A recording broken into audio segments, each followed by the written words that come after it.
Sound of siblings, sound of siblings. Road trip vibes and retro cheers. Monday morning we're hitting your ears from concerts right to TV screens. We're spilling the scoop on the hottest scenes. Chatting about the stars and the shows on the road with your host Imbali and Mo. Woo! Sound of siblings, Sound of siblings. Alright, so hey, sound of siblings, yes, she Anxiety. but that's alright, we'll get into it. Sanbonani, welcome back to the podcast. My name is Imbali. And I'm Mo. And together we are Sound of siblings. Boo, boo, boo, boo, boo. Awesome. So on today's episode, we're going to be talking about some of the hot, hip and happening things right now. You can see them on TikTok, they are trending, but also I think it's important for me personally for us to continue to have political conversations or conversations about political literacy, even though your friends, they disappointed us. Reclaim and say Your people, they left us in the cut.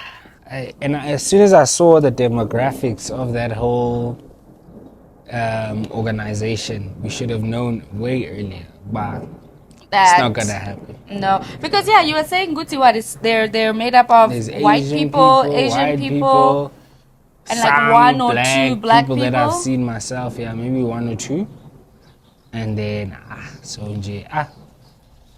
very disappointing. And a lot of people were saying, like, peaceful march. I mean, for me personally, I won't speak for Mo, but for me, I do feel a little bit like an idiot because I was really gung-ho on this. There were people commenting on some of our posts, and I was like, guys, it's just the beginning. Give them a chance. Let them cook. Let them land. They landed us in nothing. The we believed in them like the rapture. Bruv, we believed in them like the rapture. And we were not raptured. Instead, we were ridiculed. Honestly, you really made a fool of us. They tore us apart. Yeah. You really made a fool of us. They tore us apart. But I mean, like I said, one thing for sure, I'm not going to stop being politically inclined and trying to help us all become more politically literate, especially since our elections are coming up next year.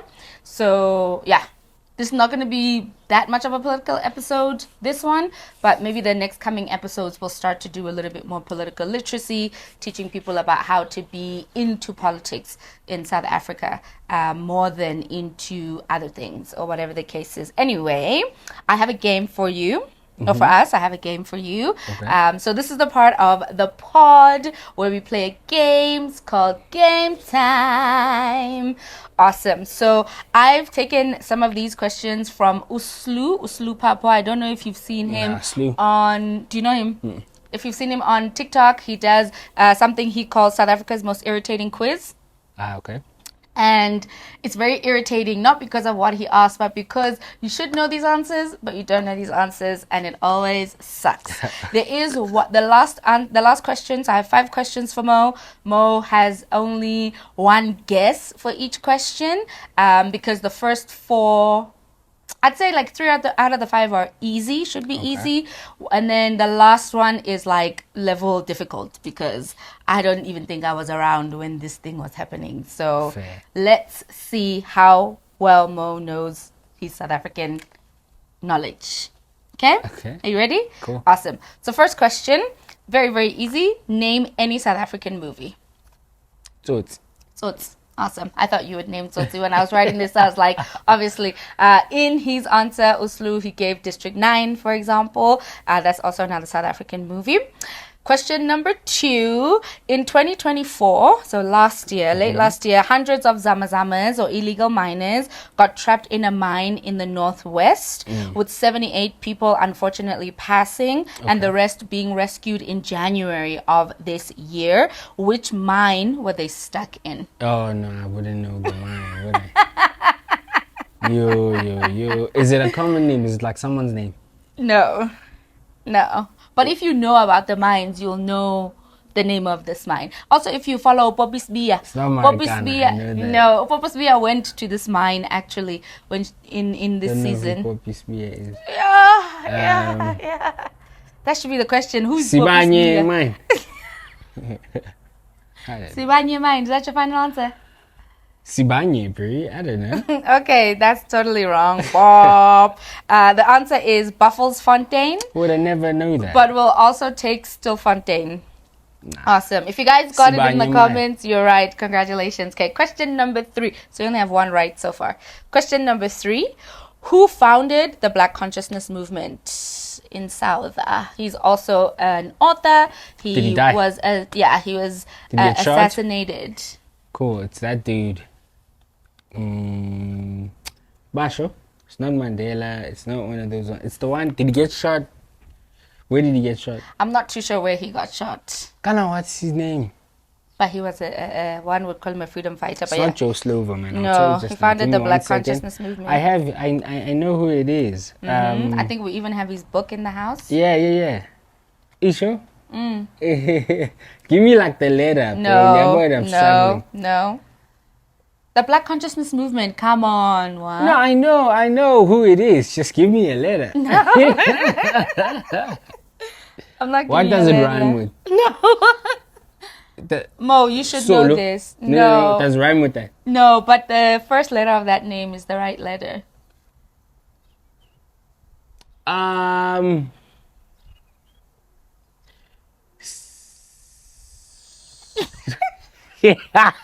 I'm counting hold on. 10, No, 9, wait. 8, Sibikwe, no. 7. You're really close though. 6, Sizwe, 5, 4, aim. 2, Sibiko 1. Jolo. No. Okay. Brrr, you got it wrong. His name is Steve Biko. Steve Biko. Sibiko Jolo. You threw me off. Sibiko is not close to Steve. Well, Sibiko, you already had the Biko in there. Oh, shit. That's why I was saying that's really close. Damn. But anyways, okay, Barb got that wrong. Okay, question number 4. No ways. For Biko. No ways. For Sibiko, no ways. Okay, so question number 4. Which musician, there was quite a few South African musicians that were exiled in the US, but which female musician lived in exile in the US for many, many years and was the first South African to win a Grammy? Does she sing gospel? No, I don't think she sings gospel. I wouldn't call it gospel. Is she alive? No.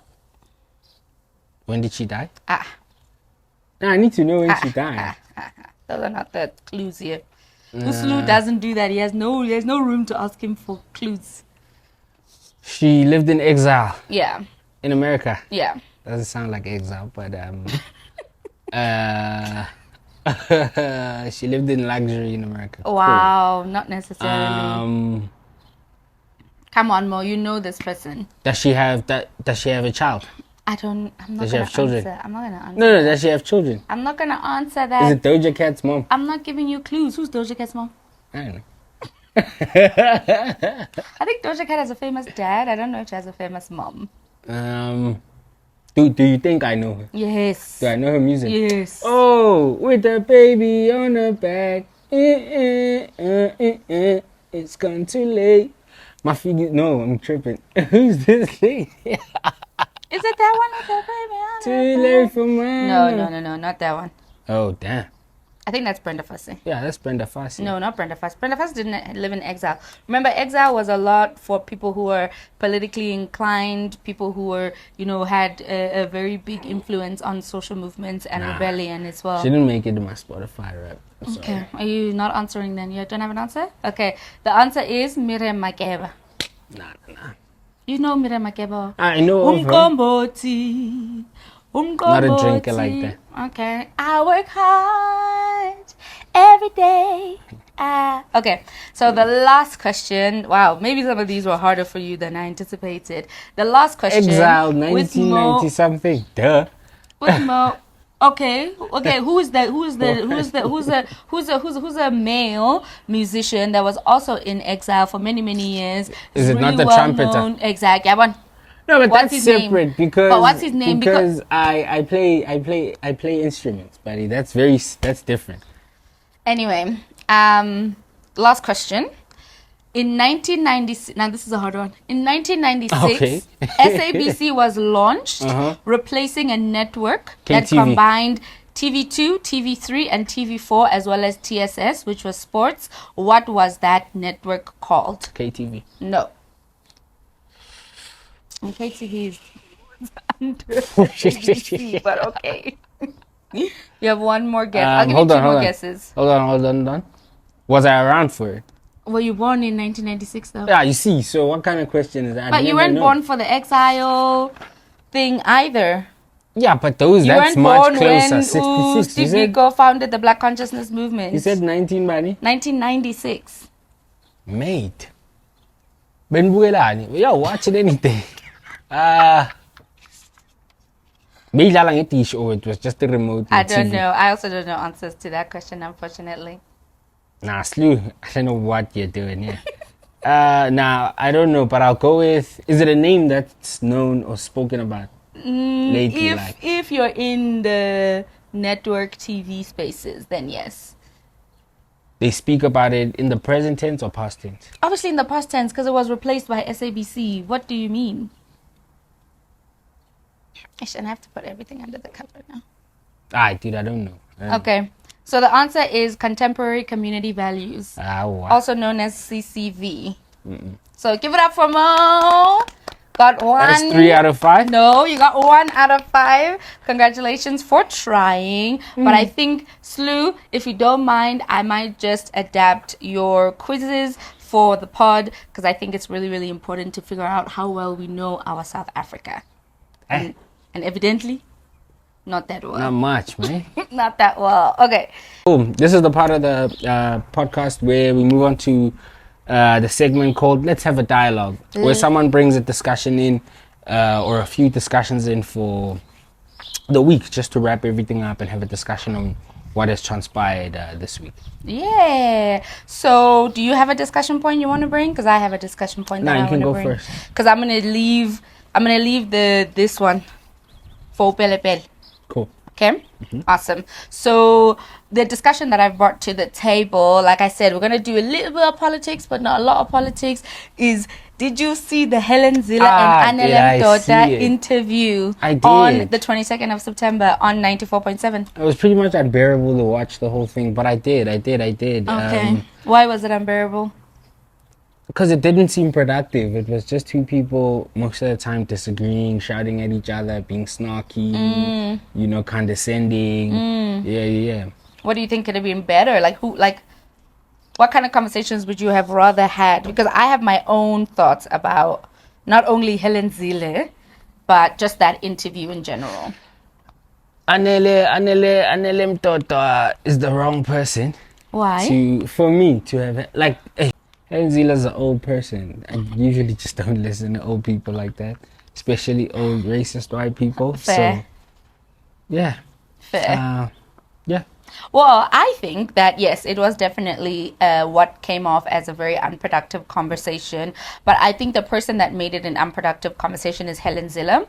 I think she didn't want to be questioned in the way that Anele brought the questioning. Because Anele asked her some valid questions. Yeah. Some valid questions, but also some introductory questions. Like, obviously you are the face of the you are and were the face of the DA for a very long time. The DA is obviously known as the Democratic Alliance, is a very racially segregating party. And what I mean by that is that in the DA there are some black people in the DA, but it mostly seems like it's a white forward party, that the interests that it works towards are the white people's interests. And so Anele was asking Helen Zille, given that this is what the face of the DA is and what the kind of rhetoric of the DA is, do you think you have opportunity to be the mayor in Joburg? Do you think that you'll actually have a good run? Do you think you'll win being the mayor of Joburg, given that Joburg has got so many more black people than the Western Cape does? And Helen Zille, she was just so caught up on Western Cape is run properly, Western Cape services are delivered. And Anele was just like, Western Cape services are delivered in the posh, white-dominated spaces. Not in Makas. The affluent, spaces, but not in Makailicha, not in those spaces where they don't necessarily have access and readily available services like sanitation, like amanzi, like electricity, cleanliness as well. And so Anele was just saying, don't just talk about the affluent areas also talk about the other part. Helen Zille's like, well, let's look at all of Joburg, because all of Joburg. You see, that's why I think that's why I checked out of that whole thing. She was not answering questions even in a smart way. No. She was just complaining just to complain. Yeah, you know what I'm saying? And a lot of people were saying, Guti, the problem with Helen Zille in that interview is that the first time she kind of bucked up and told Anele no, she was anticipating Guti Anele as the black child talking to a white woman would, as Tobe, humble herself and then be like, oh yeah, you know, Helen, you are the one in power. Exactly. So Helen was looking for a particular power dynamic that she thought she held with 94.7. And Anele said, I'm not your Makon's tier girl. I'm not a tea girl. This is not that time right now. And also another important thing that Anele said is that 94.7 is used a lot by people to come and talk on that space. Like Anele said, they run Joburg. I think we forget the role of the radio in informing the larger population around current affairs and all these kinds of things. There's still so many people that listen to the radio. So if Helen Zille does become mayor, that is a place that she'll have to frequent quite a bit. Yeah. And so that's what Anele was saying, is that remember, this is supposed to be a partnership. So you avoiding questions, evading questions, but then also you guys are asking me stupid questions. I'd rather answer your listeners' questions because they're asking smarter questions. Oh, Helen Zille. Helen Zille. I mean, she never had my vote, but now she can count on it. Like, now she can put it down. That you're not voting for her. IEC can count that in there. It's not happening. Yeah, it's not happening. Definitely not happening at all. But let's just go back and talk a little bit about Helen Zille. So Helen Zille has obviously been in the political sphere for a very long time. She is 74 years old, if I'm not mistaken. So she's old as bones. I'm not quite sure why the old people do not want to relinquish control and power. Like, I do know, but it's still very annoying. Obviously, they want the bag, they want the power, they want the influence as well, and the dominance.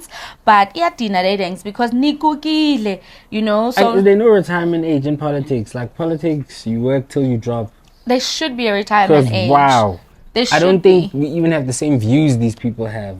No, we don't have the same views nor the same priorities or reality. Like, I think where they're living in, or where their mind is still at, we've far past that. Yeah, you know, we're dealing with other problems and looking at the complexities of the old ones, you know. Yeah. And I just feel like she's not the person. She's not that guy. No, she's not the person. Not that guy. A lot of the points that she made, Helen Zille, around the lack of service delivery in Joburg are very accurate. Fair. But anybody would have made that point. You know what I'm saying? So I think a lot, like some people in other people's like TikTok comments were saying, oh no, but Helen Zille, she made really good points. Yeah, but you could have made those points, dude. You know, there's lack of service delivery. There was nothing special. Step outside, Puma Magistrati, and you can make all those points. Exactly. Spatalela manzi, crazy. Spatalela gesi, crazy. You know, food, expensive as hell, crazy. But we all know that. This is the life that we live. But she didn't give us any insight. No. Into anything different. At all. So she was saying, Anele was asking her, how are you going to run for the mayor of Joburg? You don't even live in Joburg. She says she's moving to Emmarentia. She's going to be living in Emmarentia soon. So I guess they'll be opening up an old age home in Emmarentia. But there are people that say the DA is not actually running the Western Cape correctly. Again, only leaning into making sure that the affluent areas are the ones that are run correctly in terms of getting their services delivered. There was an affordable housing campaign that they had done. They're going to build affordable housing in Cape Town, but that affordable housing, exactly, every single time the back is moved. Next year, next this, next that, next this. And the reason also why that they need affordable housing is due to the restrictive zoning laws in general that are there. So those are some of the complexities there. There's a huge separation, like we're saying, between the rich and the poor, and not huge separation as in the rich live here and the poor live all the way there, as in they're separated by a street. A few kilometers. They're separated by a street. You go to the right of the street, Capeta. You go to the left of the street, it's amazing. You know, the right of the street will have no electricity while the left of the street have all the electricity in the world, you know. So those are the kinds of things. Anele also mentioned Uguti, the Western Cape is very segregated, very, very segregated. You know, white people live in a particular place, black or people of color live in a separate place as well. There's not quite a lot of intermingling when we're thinking about non-students, and we're thinking about people that actually are paying for their houses, trying to buy houses, and that type of stuff as well. Apparently, Helen Zille called black people moving to Cape Town refugees. There was a time to call black people moving to Cape Town refugees. And when Anela brought that up, she was like, but I'm a refugee. Why do black people hate refugees? And Anela's like, no, What? black people don't hate refugees.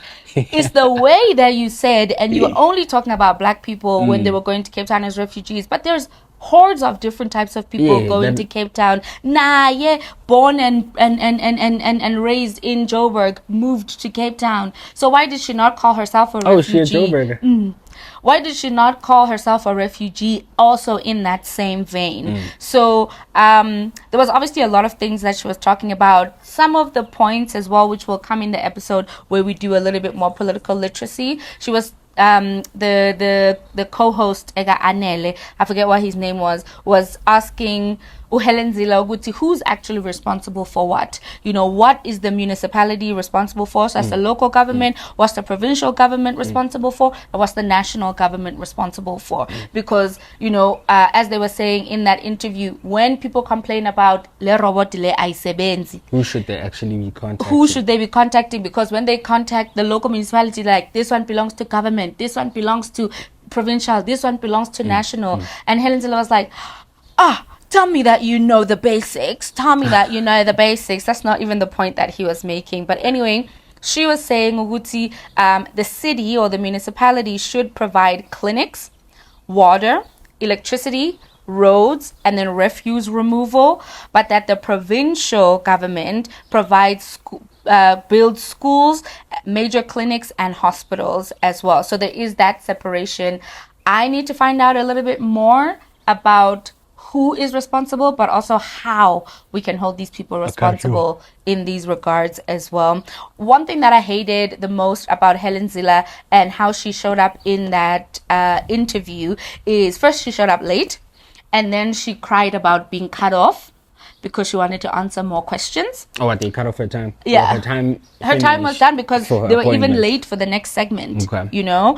But one thing is, I hate the bootstrapping mentality that she has. You know what the bootstrapping mentality is, right? The bootstrapping mentality is, you know, pull yourself up by your bootstraps. Like, if you go to school, if you have a 2-parent household and you go to school and your parents sacrifice everything for you and they make sure that you go to university, and then you get, you know, you make sure that you can do that, you build confidence in your kids, and then they can get a job, and when they get a job, they work really hard to climb the ladder, and then, you know, they can be successful. That's what she was saying. So she was blaming single-parent households for not for their children's lack of success. That's the bootstrapping that she was talking about. Crazy. Give me your opinion. I mean, although I can see the benefits of a two-parent household, but I don't think you can correlate that directly to success in terms of monetary value and career-wise. That kind of doesn't make sense to me, especially in the system that we're still trying to rewind or rewire from our past apartheid state, you know? Exactly. And so for me, it's very nearsighted of her, but obviously I think she's doing it on purpose as well, so she can shift the buck of the blame. Because if we have to look at the systematic things, is then if the DA comes into power in terms of her being the mayor, then it's easier for her to divert from not changing the system. Does she genuinely think she might win mayor of And I honestly might think that she might win mayor because the DA is apparently the second largest political party after the ANC. So there's a lot of black people and people of color that are voting for the DA in this time. Is it heavily funded by the Oppenheimer? Probably, no?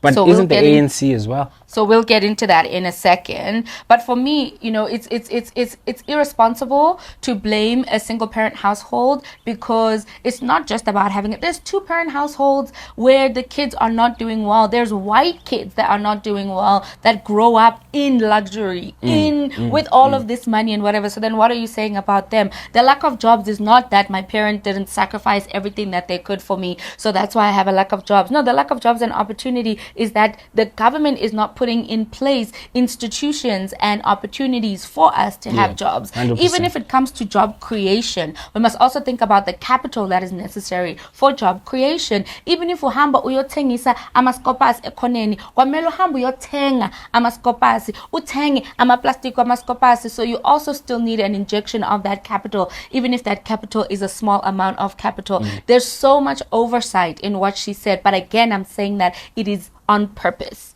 I don't think she's doing it because she doesn't know. It's on purpose. There's a particular agenda that she's trying to drive forward. She was also in an interview on the 21st of September. I forget which platform she was on, but they asked her about what's happening on the Gaza genocide. And she was asking what her thoughts are about the genocide in Gaza. What did she Guess say? what she said? She probably said she doesn't see anything wrong, or what genocide? Exactly. She was saying, now she called it a conflict. She said that, both sides need to come to a settlement. She says, Hamas and Israel, they both need to be able to live in unison, basically, in that what is it called? The two-state. Yeah, the two-state, whatever that it's called. But she basically blames Hamas. And she says that she doesn't know if she can call it a genocide. The interviewer asked her again in a different way that very same question. She still skirted the issue and was basically just saying Gutiana, she supports Israel because she supports Israel. So I'm coming back to what you were saying about who is funding us, right? Because a lot of the times she was also talking about corruption. The NC is so corrupt. What did she say? She said, in order for you to survive in the DA, you can't be corrupt. But in order for you to make it into the ANC, you have to be corrupt. Now, what I really, really like is that people on the internet, they don't forget. They pull receipts. What happened? So there's been quite a bit of corruption in the DA. Of course. There were 2 DA officials that were arrested for corruption. There was one that had stolen a heap of money and was by the courts legally said that he has to pay back that money that he stole. There was a lady that resigned. I forget what year she resigned in, but as well a DA official. Was she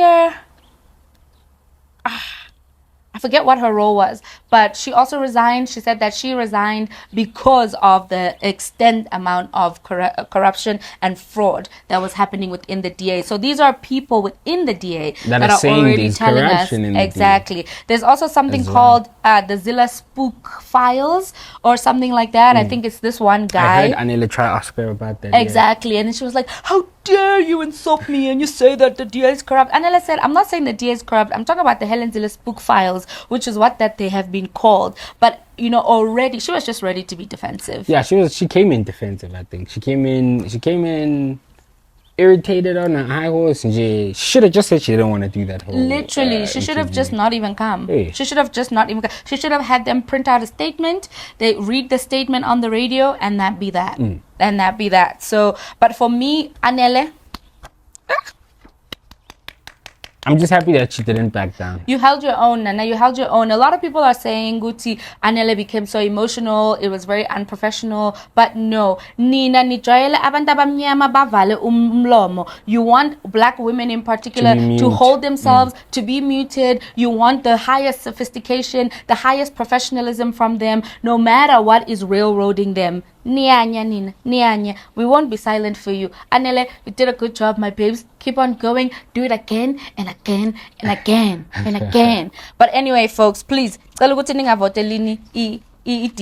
no way we're going down that road. Do not vote for the DA. I am definitely nervous because the apathy, the lack of involvement in politics is literally on zero. The lack of willingness to be politically educated is on zero. There's this chick, I forget what her name is, but she says she believes politics is a technology and we don't know how to use that technology. So we have to learn how to use that technology, which means we have to learn how to be involved in our politics. We have to go to the meetings that are open to the public. We have to go to the government website and see where it is we can input our 2 cents, our 3 cents, our 4 cents. Yeah. You know, we have to be able to read amaphepha wakhona to say, oh, Cyril had promised us this, and this, and he's not actually holding up to it, guys. Reading. We do have the internet at our disposal. Let us read, let us Google, let us search, and let us be in dialogue with one another about these things, you know, because there's people that live in the same household, but they vote for different parties, and we don't know why they're voting for different parties. I know they say, your vote is a private thing. You know, you don't have to make your vote public. Exactly, your vote is your secret. I think that's BS. I think let's cut that out. Let's not make the vote our own secret, but let's also not target people because of who they voted for. If you're going to target them with wisdom, knowledge, and information, but don't target them and harm them and hurt them if they're voting for somebody that you don't necessarily believe in. It doesn't bring them to your side. No, it doesn't bring them to your side. It pushes them further into whatever side they were on. Exactly. It's giving people that voted for Trump are likely to vote for the DA. That's what it's giving. You know how they were saying, Guti, there was a lot of people a lot of white people voted for Donald Trump and whatever the case was. When the numbers came out, it was overwhelming amount of people of color that voted for Donald Trump. Yes. So in the very same vein, how can the But surely it's not the black people. It's always also some of the black people. Really? Yeah. Not the in-between guys. No. Well, not in-between. Damn. Not the POC guys. No. Also a lot of the black people. Damn. Well, South Africa has an overwhelming number of black people. A large number of colored people, a large number of Indian people as well, and then maybe throw in some other folks in there as well. We don't have a large population of white people. I think the number of white people that are living in South Africa are in the 1, 2, 3, 4 percentages. Really? Yes. Shit. Of that, millions of people that we spoke about the last time. Billions, I think, even now. Are we a billion people? Maybe it's million people. So we are voting the DA. People are voting for the DA. Black people are voting for the DA. Okay. So why are you voting for the DA? If you have a proper reasoning as to why you're voting for the DA, kulumani nati make us understand. Yes. Exactly. But guys, I don't know about voting for the ANC either at this point in time. I don't know about voting for the ANC either. So number 1 and number 2, I think we have to put them to the side and do our research on the rest of these parties and what it is there. But that research is also going to take a million years because we have over 600 political parties in South Africa. I think we're just gonna have to keep it realistic, top 10 it. Fair. We can't necessarily keep splitting votes because that also weakens our voting power in a sense, True. Because it dilutes all those percentages that we could have used to get ourselves over. If we come in third, we could have been second. With those votes that were given to parties that were made probably day before. True. Vote or the month before and things like that. Anybody can really make a political party, which I think is very alarming. But over 600 political parties in South Africa, which is very, very crazy. Hopefully we can do our own research to be able to inform you guys about, our what we would then call the top 10 political parties that we would want people to be informed about and potentially vote for outside of the ANC and the DA. But what was I going to say?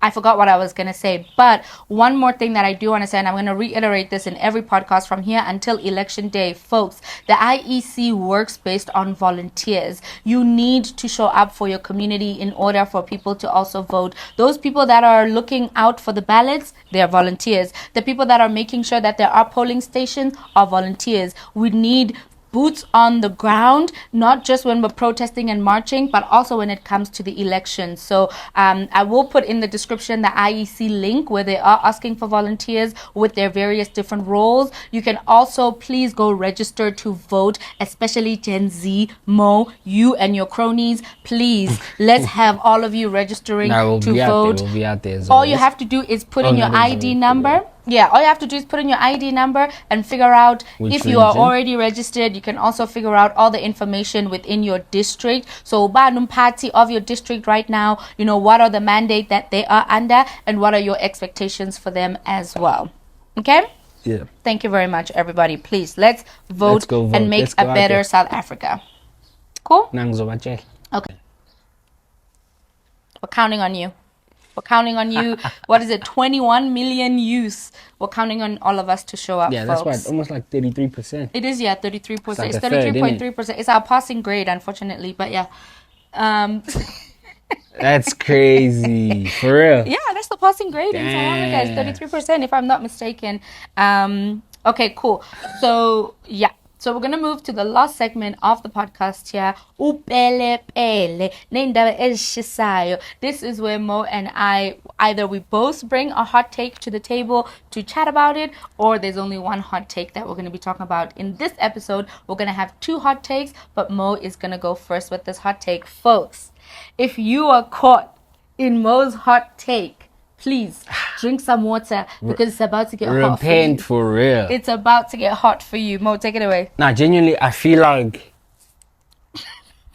Nah, dude, religion is crazy. Religion is nuts. Religion is nuts. Nuts. The sandal guy ain't got a problem with cuz. Who's the sandal guy? Jesus. Ain't got a problem with cuz at all, and whatever narratives they push about him and stuff, right? But my only problem is that people believed in a rapture from the 23rd to the... No, I'm lying. From the 23rd to the 24th. No, because then they kept moving the dates, right? Oh, yeah. Apparently, you got to focus on the Julian calendar, which Jesus was known to use, right? So, wait, let's go back. Give people context about the hot take. So, basically, Joshua Avuga, there's a guy called Joshua. Pastor Joshua? He's a pastor? There's a dude called Joshua. Wavuga, Fetu, Bati... As I interview my twins. So it was twins that was interviewing him. They brought him in to come and speak. He let us know about his dream. He got fetched by God. Was it God or Jesus? By Jesus. Jesus came and revealed that he'll be returning to earth on the 23rd through the 24th of September 2025. We come from Upesta and that lady, Beauty and the Pesta, Manje Sogu Joshua, and these Americans took it. They took the pattern and they Botswana'd it, bro. They went on that relay race and they started pushing it across the whole of the world. Bro, it's really the Americans that pushed it to the rest of the world. Yeah. He was just the catalyst. If it was just stuck in the African sphere, it would have went nowhere. Yeah. But it's the Americans that like to believe anything. They ran with it. They took that and they ran with it. And yeah, that's what was known then as Rapture Talk 2025. People were selling their cars. Yep. So let's talk about the rapture. So essentially what they're saying is that when you are raptured, so the idea is that the second coming of Jesus is when Jesus is going to come and Jesus is going to then take all of his followers, all of his people that are following him, that are believing in him, that are praying to him, that are very devout in their commitment to him, in their devotion to him. He's going to come, they're going to take, and they're going to all ascend to the heavens. So low-key, people were literally thinking they're going to see people just ascending up in the sky to the point where they were giving tips about, during the rapture, don't hold on to anything because then you might get stuck and all this kind of stuff. Go outside. Look up. Make sure you look up. Absolutely at all crazy. Times. So yes, people wanted to be fetched by Jesus because of all their years of following him and his teachings. Carry on. Cool. So this led people down to selling their cars because they won't need those worldly possessions anymore. But then the money. Exactly. What's going to happen to the money? Selling homes for the exact same reason. And then, this is where I saw that shit is real. Like, it's real. Real. They started taking their kids to child protection services and handing them in. America. Like homework. Y'all have issues. I'm sorry. Y'all have issue. Because how can What you are drop we off doing your child? here? And why are you chill? First of all, there's a lot of layers here. Nah. There's a lot of layers in this one. So you think that the kids you raised under Christ are not leaving with you? This thing That calls for... She said, you little gremlins. Literally. She said, Take you these little gremlins. demons. They ain't going nowhere.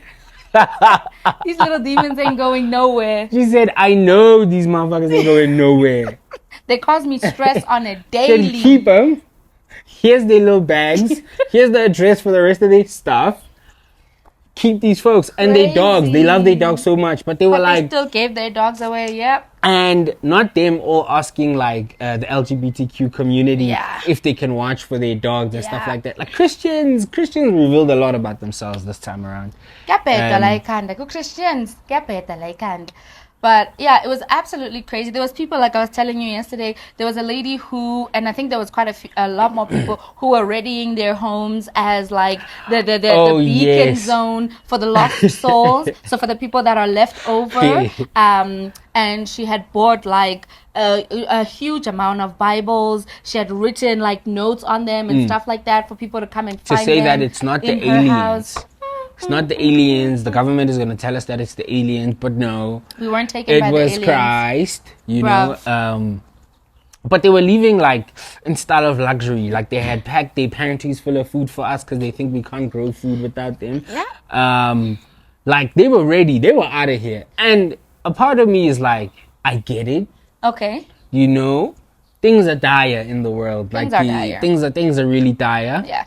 And it's a form of escapism. It is. You know, and to a certain extent, I do sympathize with them a little bit. Yeah. You know, because when you see how distraught they were after they woke up on the 25th and not a single trumpet was playing, I think, that hit them. Like, you can't escape this thing. You gotta make this life worth it, and you gotta make this better for yourself and your neighbors. Yeah. Or else nizoho. Libenzam teleporter and trying to leave. Nje.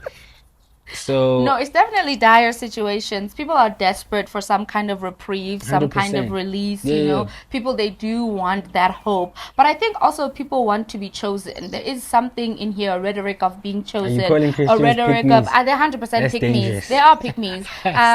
But they're a religious sense of pick-me's, you know, because they wanted to be chosen. They wanted to be the significant ones. You know, they wanted a legacy of sorts for them to leave a legacy of, oh, this person was a devout Christian, and then for us to think of them in this wonderful, glorious light, you know, of, oh, we must honor them, we must whatever. Nisele 25, sekuyi 27 or in manje. Nisavuga, guys, you're still on this earth, like Mo is saying, make the most of your time here. But people were going nuts. Apparently there was people naked in their yards, praying at the top of their voices. I think because doesn't the scripture say something like you can't mix fabrics, guys? So they would probably be like, hey, Lenny, polyester mixed with this leather and this button. All I'm saying is y'all could have worn dashikis, y'all could have worn dresses. They could have made this stylish. They could have went out with a bang. They could have worn one thing that would cover their whole body. Wool. You could have also taken your sheet and you could have wrapped your sheet around you. That is one fabric. Naked is absolutely crazy. There were apparently people that met in like forests and stuff like that, and they were also in huge hordes of them praying, looking up at the sky, looking up for nothing. I wish I could have seen them leaving. No, I wish I could have seen them leaving. Like, what was the conversation like? To go to the forest. To realize, no, leaving the forest, realizing that they're not getting raptured. Now they moved the goalpost, Julian calendar. Now they're saying you gotta look out for the October 6th to 7th. Those are now the days. Some people are saying that this was a spiritual rapture. It wasn't a physical rapture. Aye, don't move the goalpost like that. We want to see people levitate. We want to see. Don't play with us. We want to see people levitate. Don't do that. It's time to have discernment, folks. These books, yes, they are books that were written siyavuma. But you have to figure out if the books apply to your life in this year 2025. The prophecies, we got to slow down on trying to directly apply the prophecies. And why do people believe that when he gives these when he gives these messages and revelations, he's going to choose like 2-3 people?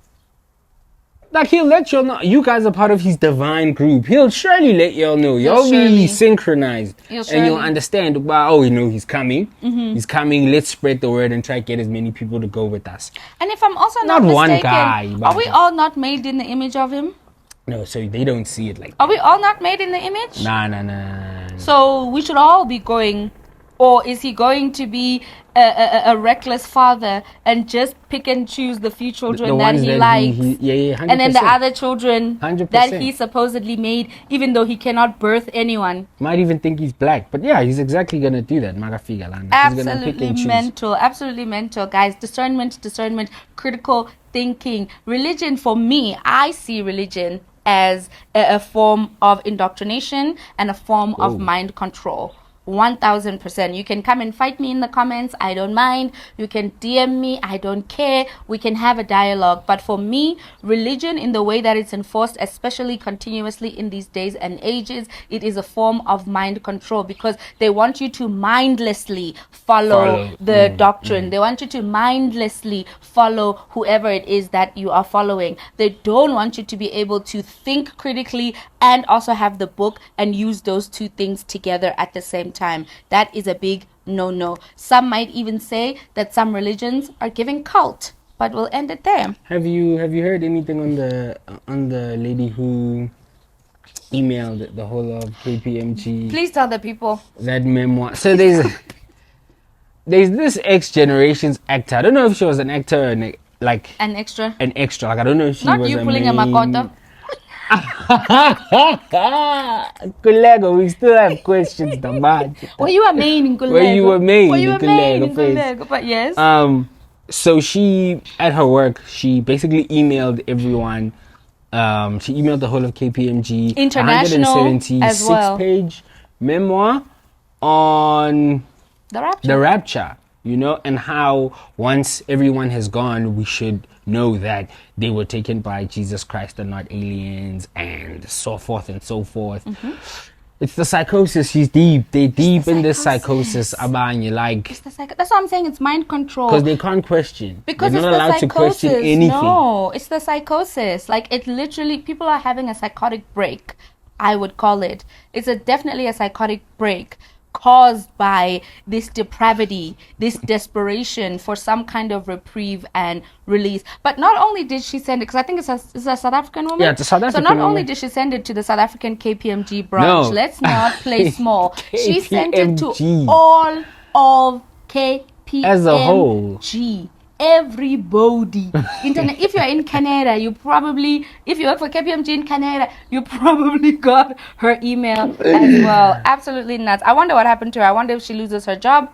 I wonder if they give her counseling. I wonder what the repercussions are. Now, you gotta keep people like that in the office. Those are personality highs. You gotta have people like that. When you start a business, I want to join your business. I want to be the COO. You need people with opposing ideas. You do. Creativity at its finest. That is she should be on the marketing team. If there's anything that they should be doing with her job title, it's marketing team. But definitely not the communications strategic team. Just the marketing, not the strategic comms. We need on the law making side, so the law side. The policy. Compliance. You need her for audits. Fucking give her the company. What are we doing, dude? What are we really up to here? What?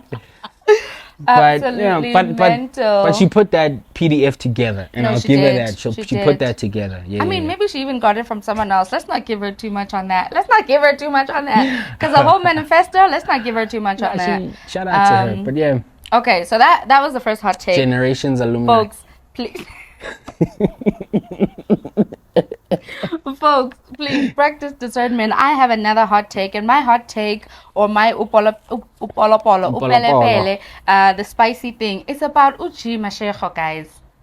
It's about Uchi Mashego. If you don't know who Uchi Mashego is, pause the podcast here, go to TikTok, watch one video, and then come back. Okay, then come back, because Uche Mashego is an artist. I think he's just recently come into what you would call the music industry in South Africa. He's currently working with, or was anticipated to be working with, Maphorisa or Pori, they also call him Ukhrotman, who is umpati right now of the music industry, right? He is the gates, exactly. He is the gate of the music industry if you want to blow necessarily in a particular way. And I don't think that he just is a gatekeeper or Ukhrotman for the Amapiano. I think he's also dibbling and dabbling in other genres as well, for people to do. But we know that Maphorisa has a label, if I'm not mistaken, because he has people signed under him, right? I should have done my research and found out what his label is called. But he has a label, so he signs all of these young kids under his label. Hub, or is that it called? Oh, I don't even know. But he signs all of these up-and-coming kids under his label in order to work with them. And obviously we know Guti labels, there's already skeptical things that are happening when you call yourself a label and when you sign with a label. So Uche Mashego, was there with the Pori, or he's on his way to working with the Pori and a group of other people as well. Apparently, Uche Mashego was sent to Nigeria with another group of other artists to go for a project that they were doing in Niger. He says, Uche Mashego Uguti, he was sent by Maphorisa to Nigeria as a sacrifice. And so there was one point where I think in the days when they were staying in a hotel, is where they were staying, he felt like he was trapped and he couldn't go home. So he started crying hysterically and basically just wanting to go home, but he didn't have any money to go home. So did he only people have a were calling one-way flight? I'm coming to that. So people, so one of the other artists was calling Maphorisa, saying, Pori, please send him imali yokubuya endlini just for the plane so that he can come home, because he feels like he's stuck here in Nigeria. But apparently they had a return flight. Their flight was only going to be returning in a couple of days because I guess they hadn't completed doing the project that they were currently doing. But Uche Mashego, he talks about basically having seen things in Nigeria, having had things done to him in Nigeria as well, which essentially would speak to like a spiritual warfare or a spiritual sacrifice, some kind of spiritual initiation in order for you to be in this group Ukhrotman, or working under Ukhrotman and working with Ukhrotman necessarily. So he feels like he was being sent as a human sacrifice, is what he says. There's people that say Guti, he had mentioned that they had done things to his body to a point where manje agagezi uti uzogeza masesega once he's healed. Why? Because if we are geza, apparently people are gonna die. Damn, dude. Right? So there was another chick, I forget what her, I hope I saved it. There was another chick who was just saying like, okay, all of this Pori thing aside, all of this human sacrifice thing aside, maybe he went to Niger and he just saw things that he could not comprehend. And explain. We know that, and they've said to us countless times, people from West Africa, they always say, South Africa, you guys don't know anything about witchcraft. You guys don't, because your witchcraft is small time. They have a big time witchcraft over there. So maybe that's one of the things that he did see, and things that are not explainable ngamakama because they're so otherworldly, right? So she was just saying, Oguti, maybe he really did see something and he just can't explain it, and the only way he can explain it is in this kind of discombobulated way that he is on his lives trying to explain himself, and so forth and so on. He was saying, Uche Mashego Oguti, a lot of people are saying ufuna ukuzenza Maphorisa because manje utoge LV, I guess there's this like gene. He had a gene on his shoulder, there's this gene that also Maphorisa wore or something like that. But na uti baya bamhambisa by a small street in Niger to go and get all of this LV stuff and then all of his other things. Guys, that's why I said go and watch one video and then come back. You'll see just how discombobulated this thing is. Also, I want to say Zulu people askisini. He does not talk in isiZulu, so you will not understand him unless you know Nani how to speak some of the other South African languages. But there are lots of people doing translations, in particular for Zulu people. There's people in the comments that are even saying Zulu people, it's 5 rand for every sentence translated for you. So they gotta learn. But Zulu people in the comments are also like, guys, please, like, what is he saying? We don't understand what he's saying. Did he get arrested?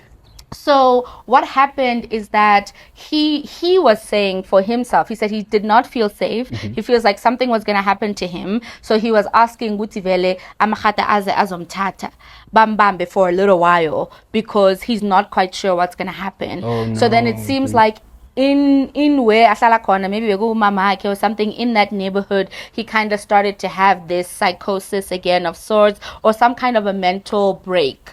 Where he was starting to be belligerent, he was starting to be loud. Apparently, he was starting to physically assault people. And so, so then that's why the cops came and they put him in the van. I thought they were saying he hit someone with the car.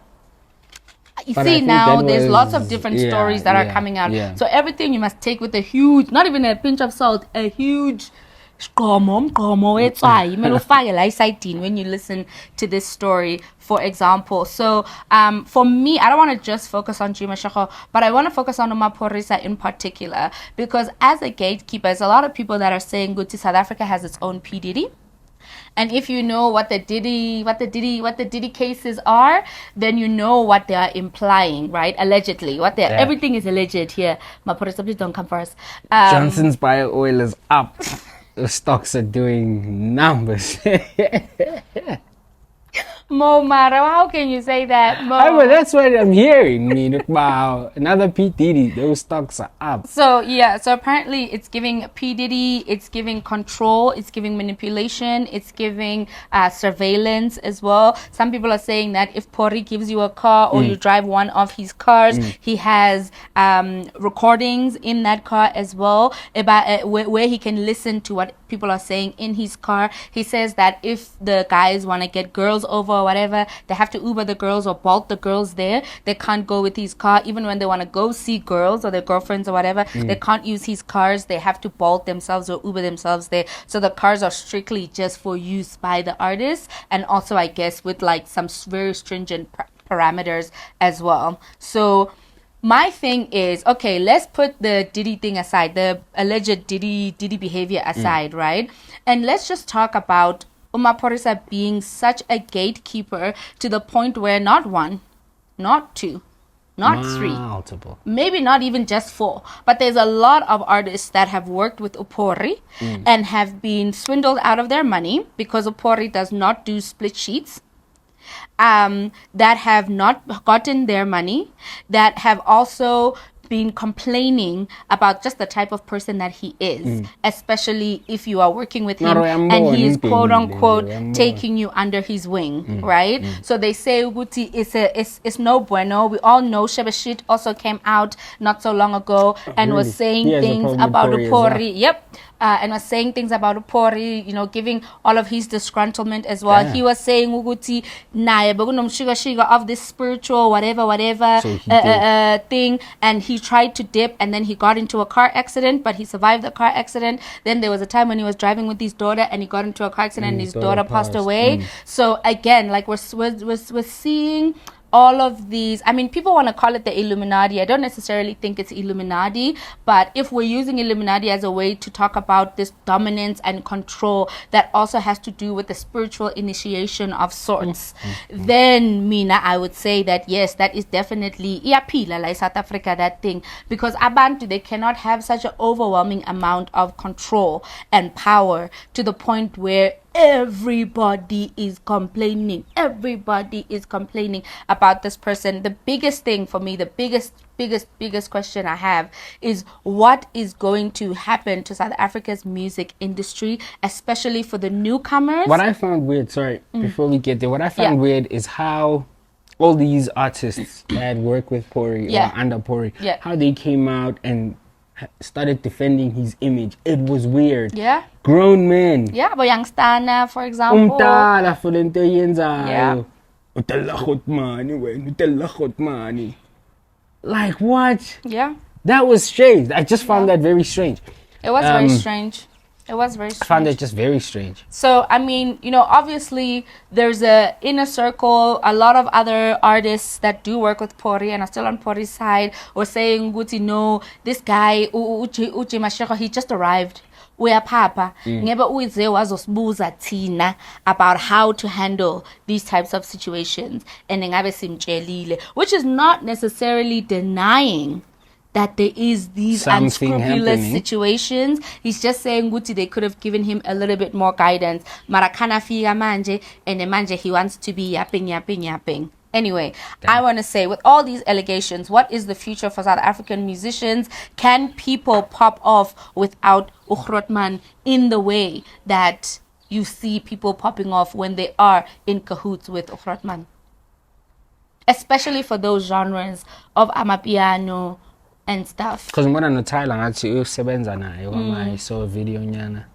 I think for that genre, you can't. He's the only way. It's his rapture. He has to rapture you, save you, and bring you into his kingdom. Yeah. Or else, it's gonna be tough. You know what I'm saying? It is gonna be tough, but it's unfortunate. I was listening to Mac G's podcast, and Mac G was saying, or at least a clip from the pod, and he was saying, Uguti, you made me lose it. Oh, he was saying, Uguti, when these young kids are working under Upori, he has been told, Uguti, they basically start from scratch. They basically start with the bare minimum. Mm-hmm. They're working in they start at the bare minimum. They're not even getting a leg up knowing that they're working with Pori. The leg up only comes once the music is released.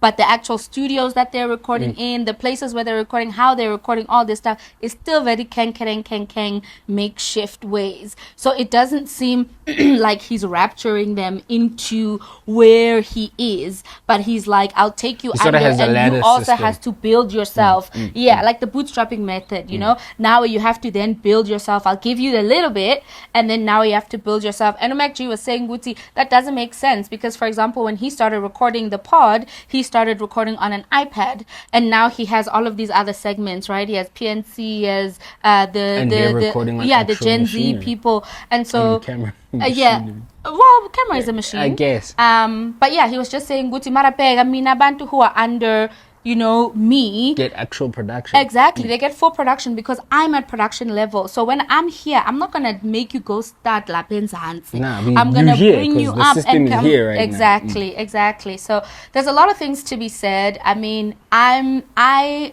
want to make music. I already do make music, but like I was telling you in that episode of The Lost Footage, I want to be music industry adjacent. I don't want to be in the music industry. I don't want to work with the Pori. I don't want to you know, have alliances and allegiances, Nabokabza and all these people. I just don't, because it's not going to be conducive to me. And in Akona, my genre is got nothing to do with their genre. But I'm just very curious, like how far it's going to be taken. Because they're only getting bigger. They're only getting bigger. Do you see what happened to Scorpion King? With Scorpion King, they sold out that whole I was there. theater. Oh yeah, you were there. You mean something else. Yeah. They sold out that whole theater, you know, and people were having their own varied experiences. Some people said they were having a positive spiritual experience. It seemed like heaven's gates were opening. Some people were saying Mama Kona, who was on stage, who basically did the opening. She was wearing a robe that had an upside down cross, which obviously the upside down cross is seen as like a satanic thing. Think about twirling. Batwele ngani nonke. Sorry, mara batwele ngani nonke. But anyway, that's just my question. I think Uguti, there's a lot more to unfold. Ladies. Wait, I saw that. I saw people saying and I don't mind that, but people were going crazy, and he was upset that y'all was saying he's wearing two-piece. He's in the gym. He's in the gym. Oh, absolutely nuts. But I mean, look out for Ushebashid. Shebashid, I think, did a documentary called My Life, My Music, or My Music, My Life. Maybe there'll be a little bit more that comes out of that. There seems to be quite a few folks who are going into the documentary making thing, particularly around their music. But I'm hoping that we will get insight into some of these things as well. But yeah, what do you folks think? What is happening in the music industry in SA? Do you think we have our own dark magic forces that people are using to kind of galvanize their growth, their stardom, and etc.? Or do you think, Uguti, it's all just bogus and some people just aren't meant for the music industry? All right, let us know, guys. That's been us this week. Just let us know. Please don't forget to like, share, and subscribe. Yeah, and what else? And also you can find us on... You can find us on YouTube. Obviously, you'll be watching us here already. Listen to us on Spotify. Hi, Kitu, because I know Kitu is just a listener. You can also find us on Apple Podcasts as well. Follow us on social media. What is our social media handles? Our social media handles across the board is Sound of Siblings. Yeah. I'll say it again for you so you remember. Sound of Siblings. Perfect. We look forward to engaging with you guys. And until next time, be safe. Be critical thinkers and do not be raptured by things that are not rapturizing. And reclaim SA.